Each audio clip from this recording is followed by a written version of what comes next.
the Pakistan it was meant to be. Pakistan was the only state, well, one of the two states made in the name of an ideology which was Islam. So when we talk about Nia Pakistan, it is going back to the vision of the founding fathers of Pakistan. And what the founding fathers of Pakistan envisaged was a state based on the principles of the first Islamic state of Medina. And those principles were justice, meritocracy, a welfare state where the state took responsibility for the weaker section of the society, and above all, state to educate its people. So these were the principles which, very lofty principles, why Pakistan came into being. So when we talk about Nia Pakistan, it means going back to the principles of what the founding fathers stood for. And hence the struggle to educate our people, develop our human resources, strengthen our institutions, especially of justice. Sadly for us, some of those principles are more visible in, say, the Scandinavian republics, say in Switzerland, say in New Zealand, than in Pakistan, what was supposed to be an example for what an ideal Muslim state was supposed to be. You've mentioned so many important points that I'm going to go back to one by one. So working on human capital, fighting corruption, empowering the economy. Walk us through the economic agenda of your government now. Well, you know, we have been in power for 60 days. We have inherited two big deficits: fiscal deficit, current account deficit. And so the immediate concern for our government is to increase our exports. We need to increase our exports because we have shortage of foreign reserves because of our current account deficit. We need to get more remittances through the banking channels because there are about 8 to 9 million Pakistanis who work abroad, who are living abroad. So we need to bolster our foreign exchange reserves, immediate improvement in exports, giving incentives to the exporters, getting Pakistanis to send remittances through the banking channels, because then we would have enough dollars. At the same time, clamping down on money laundering. It's a problem in most of the developing world where the money leaves the country through illegal channels, and then create the opportunities for investment. So these are the immediate measures we have been taking in these 2 months. Obviously, to get through this difficult period, we're looking for loans. And that's actually my next question, because with such an ambitious agenda, you require resources. How does your government plan to overcome the existing financing gap? Are we talking about loans, IMF program? What are the options you have on the table? Well, whatever reforms we do today, the impact will be in maybe 3 months, 6 months, a year's time. So right now we need to have loans to go through this difficult period of repaying or servicing our debts for our imports. So we are talking to both IMF, and also we are talking to friendly governments that we could go through this difficult period to get loans. So you might be applying for another IMF program? Yes, we're talking to the IMF. What we are hoping is that we can do a bit of both, get some loans from friendly governments, at the same time get a loan from the IMF, and so to go through this period which we feel we have a tough period for the next 3 to 6 months. I'm going to go back to the point you mentioned in your first answer. So during your victory speech, your main point was fighting corruption in Pakistan. and powering the economy. How is your government aiming to ensure transparency so you can revive the investors' confidence in Pakistan and investing in Pakistan? Firstly, Lubna, you must understand that corruption is what makes a country poor. Corruption is the main difference between the developed world and the developing world. Countries are not poor because they lack resources. For instance, Congo has so many resources. It's one of the most resource-rich area in the world, as opposed to Switzerland, which comparatively hardly has any resources. The difference is that what corruption does is, it does two things. One, it destroys state institutions. When the ruling elite is corrupt, it can only make money by destroying all those institutions that are check and balance in the way of corruption. And secondly, corruption diverts money from human development to mega projects which give mega kickbacks, which leave a country indebted.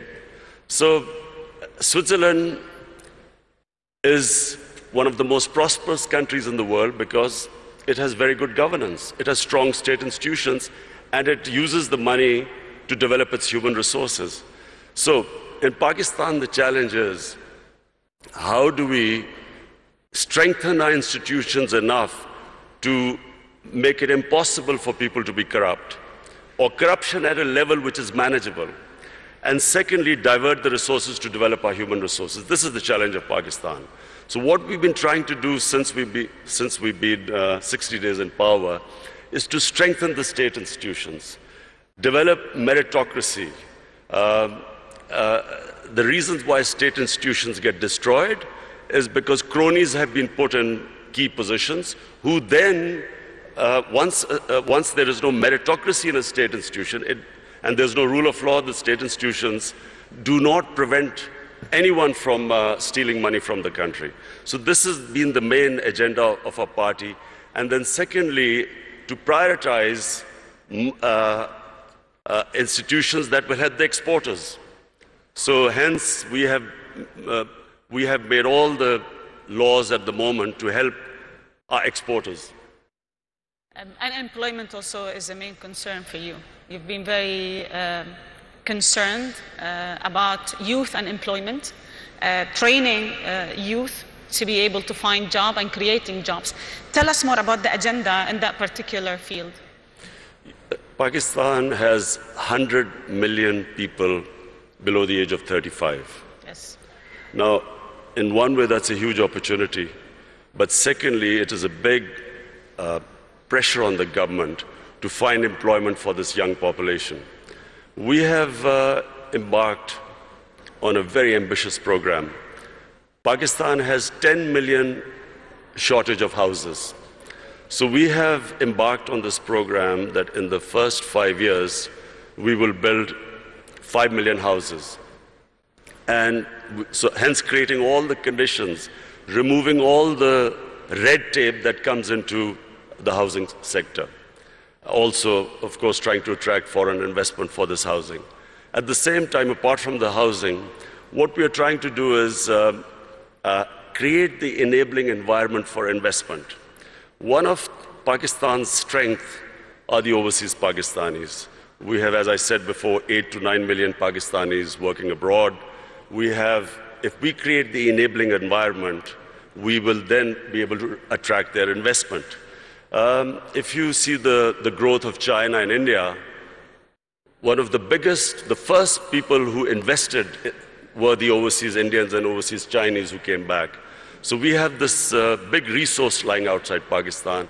Our main effort is to create the enabling environment, make it easy to do business, the ease of doing business, bringing down the cost of doing business, and attracting this investment. Speaking of China, you've always spoke about how good China is in bringing 700 million people out of poverty. And I think the ChinaPakistan Economic Corridor, or what you call CPEC, is being debated a lot lately. I would like to understand more about it from a Pakistan angle. First of all, let me just say two things about China. which for Pakistanis is very attractive. One is that China is the only country in human history which brought out 700 million people out of poverty in 30 years. Secondly, China has in the last 5-6 years really clamped down on corruption. In the last 4 years, I think they convicted about 415 government ministers in corruption cases. So these are the two problems which face Pakistan. We have corruption, and so we are going to look for ways, because white-collar crime is very difficult, especially in our countries, to catch, because we do not have the people. Absolutely. We do not have those who understand, who can convict white-collar criminals. So we are going to get help from China. And secondly, all the ways, the way they have brought this huge amount of humanity out of poverty. So poverty alleviation is the second thing which we learn from China, and I'm going there next month. So we hope to, we've already asked the Chinese government to help us in these two areas. CPEC is a great opportunity for Pakistan. CPEC connects us to China, which is one of the biggest markets. Because of CPEC, we are developing Gwadar, which is, after Singapore, the second deepest port. And because of CPEC, we are developing these special economic zones where we will invite investments from all over. So hence, provided we get our governance structure right, CPEC is a great opportunity for Pakistan. And actually that leads to my second question, that this whole collaboration with China, how can it help Pakistan bring more international investors? Well, simply because China is a huge market. Secondly, the CPEC is this route which connects us, China, right down to Gwadar. So we have all this opportunity with these special economic zones to invite people. It gives a great opportunity for investment. And remember Pakistan's strategic position. It is sitting next to two of the biggest markets, India on one side, China there, and then of course, inshallah, when peace returns to Afghanistan, then we have this all the way to Central Asia. So Pakistan is strategically probably one of those countries blessed. It is placed in one of the great positions in the geography of the world. And actually, I would like to comment on this point, but because rightly so, like Pakistan is very well placed to connect Central Asia, Middle East, China, and the Eastern markets. Do you have a plan to leverage on that natural advantage? The plan is to create the enabling environment in Pakistan so that we can attract investors. Not just foreign investors, not just overseas Pakistani investors, even our own investors who, unfortunately, because of our poor governance system, were not really investing in Pakistan. We didn't even give them enough incentives, and I'm talking about Pakistani investors. So we are restructuring our duty structure. We are our tax incentives. We are restructuring everything so to incentivize people to invest. What are the sectors that you think investors would be more interested in Pakistan? Minerals. There are vast amount of mineral wealth lying in Pakistan. Coal. We have one of the biggest coal reserves in the world. We have copper reserves, one of the biggest copper reserves. Zinc. We have a lot of areas of gas which have not been explored at all. But then we have tourism. You see, Pakistan is one of the most diverse countries in the world. Pakistan starts with alpine in the north. We have alpine climate. And then from the highest, which is the second highest mountain in the world, which is K2, we go on to the sea. We have 12 climatic zones on the way. So we have, tourism has exploded in Pakistan. Our infrastructure cannot cope with the tourists. So that's one of the biggest opportunities to invest in our country. And then we have three types of tourism. We have religious tourism. North of Pakistan was the center of the Buddhist civilization. We have the oldest civilization in the world, which is the Indus Valley civilization in Mohenjo-daro. Peshawar is one of the oldest living cities in the world, 2,500 years old. Lahore, also one of the ancient cities. So Pakistan is a diverse country. It's unfortunately because of the war on terror, last 13, 14 years, we had this turmoil where tourism disappeared. But in the last 2 years, we have all records of tourism have been broken in our country. So that's a great area to invest. So you've mentioned 2 points, tourism and energy. You've spoken enough about tourism and what should happen and how the investment should be. But on housing is also, of course, 5 million houses we are building. That's another area we're expecting investment from abroad.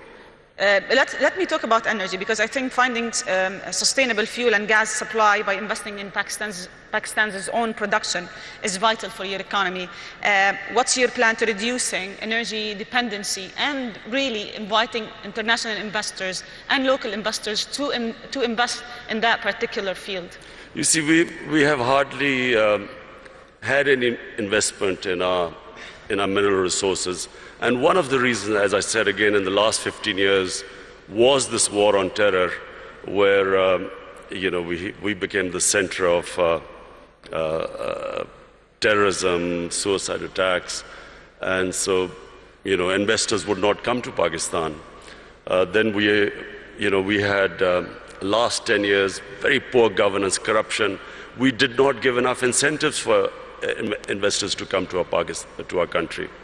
Now, thanks to our security forces, our intelligence agencies, Pakistan has controlled terrorism. It's within Pakistan now, we have really clamped down on terrorism. It's very secure.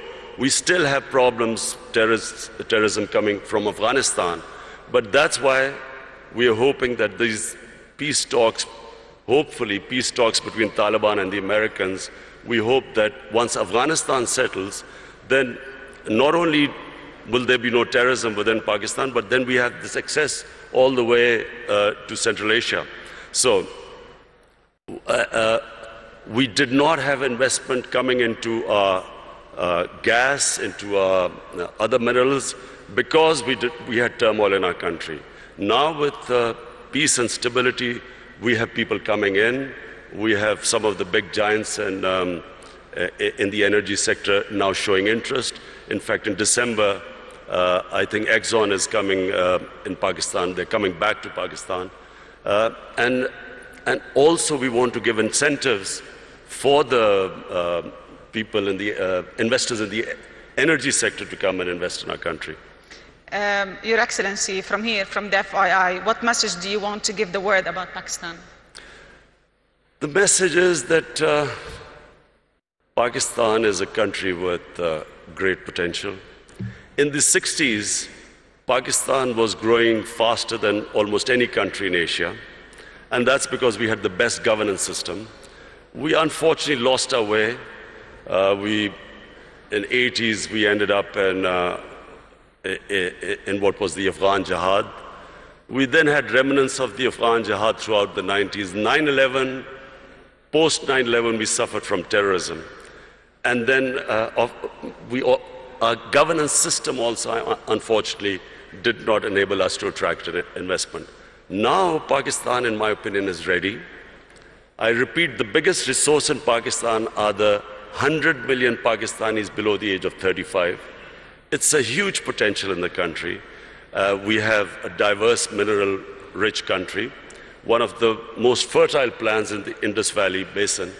So today, the country stands where it is probably right now is the best time for investors to come to our country. Thank you very much. I'm going to open the floor now for some questions. We've got around 10 minutes. So if you have any questions, please just mention your name and your institution. We've got some mics.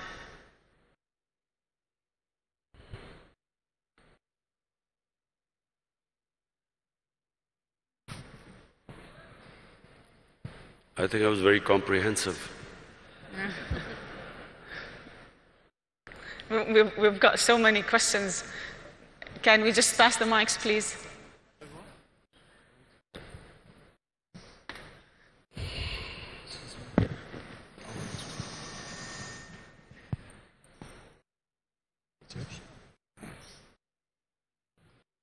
Bismillah ar-Rahman ar-Rahim.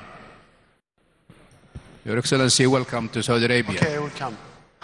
Saudi Arabia businessmen are really very much looking at investment opportunities in Pakistan. We have a lack of information. I think we need to strengthen the economic section of the Pakistani embassy in Saudi Arabia so that the Saudi businessmen have full information.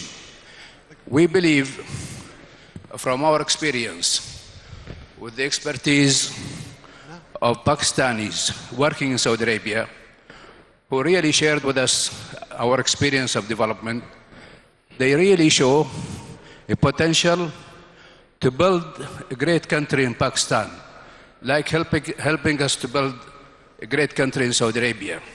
So we are looking forward to get more information about Pakistan because many Saudi businessmen are interested for investment in Pakistan. Thank you. Thank you.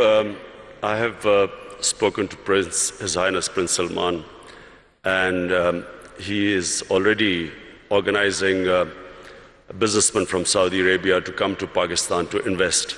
So we look forward.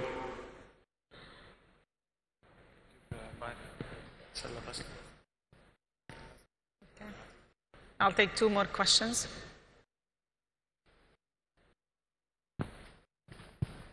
Okay. Hi Imran, I'm Vikram from Tech Mahindra. Very inspirational talk. You did mention about 100 million people below the age of 30. And you mentioned about minerals and oil and gas. Don't you think information technology also could be an avenue for Pakistan? Yes, Vikram. Information technology could be one area where we could not only improve our exports, but also provide employment to our young people. Unfortunately, we did not concentrate like India did in information technology. We've got left a bit behind, but now we are concentrating, organizing our IT sector so we can develop it. Yes.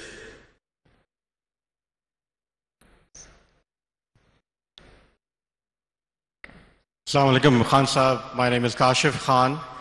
I'm a private equity and investor from the Middle East. My question to you is, a lot of investors have invested previously in the past into Pakistan economy. The biggest challenge they have is exiting out of those investments. How this government will facilitate the previous investors to exit, which will give more confidence to the future investors? Well, Kashif, I have my team here. Our chairman of Board of Investment is here, our finance minister, our commerce minister. The whole idea is, in Pakistan right now, is how to make it easier for people to invest, the ease of doing business. We are already working on it, trying to remove all impediments. In fact, we are now about to develop a one-window operation for investors, that anyone who wants to invest in Pakistan, he will just be able to contact one point where they can contact, and any problems they are having, we will remove. So we are now determined that the only way the country can go forward and we can provide employment to this young population is by helping the investors. And you will find things improving by the day. So we will have 1 more question before we wrap up. Heather Henyan from Mindshift Capital. Hello. Assalamu alaikum, Your Excellency. Welcome to Riyadh. Pakistan is one of the largest importers of oil, and Saudi being one of the largest exporters. So can you maybe shed light on the possibilities of potential cooperation in oil refineries or downstream opportunities in manufacturing in Pakistan? Well, we are already talking to Saudi investors for an oil refinery to be built in Pakistan. In fact, we need 2 oil refineries in Pakistan bearing the amount of demand. So yes, the answer is yes, we are talking to Saudi Arabia. We have already met Saudi investors who just came over to Pakistan. And there is cooperation, and there's going to be increasing cooperation between Saudi Arabia and Pakistan. So we have one more question. Okay. Sorry, over here. Heather Henyon from Mindshift Capital. Just to ask about the gender strategy for Pakistan. We know that women have played a very strong role in microfinance, in the business of Pakistan, and in the formal economy of Pakistan. Can you talk more about the role that you see for women going forward as entrepreneurs and their role in the business sector? Thank you. The most important thing at the moment for our government is to ensure that we raise a female literacy in our country. Unfortunately, in literacy we have got left behind in the subcontinent, but specifically female literacy. So you can only empower women really if you educate them. So in the 5 years when we were in power in Khyber Pakhtunkhwa, the province our government was in power, we decided that every 100 new colleges to be built in Khyber Pakhtunkhwa, 70 would be for women. Similarly, in primary, all primary education schools which we were going to open, out of 100, 70 would be for women. So that's number one. Secondly, we have this housing project which we've started. We are, at the bottom tier, we are doing microfinance for the poorest of the poor. This is affordable housing. And for the poorest of the poor, we are introducing microfinance. And there also we are involving women because we find that they are always in microfinance, they always pay back the loans much better than the ratio which men pay back.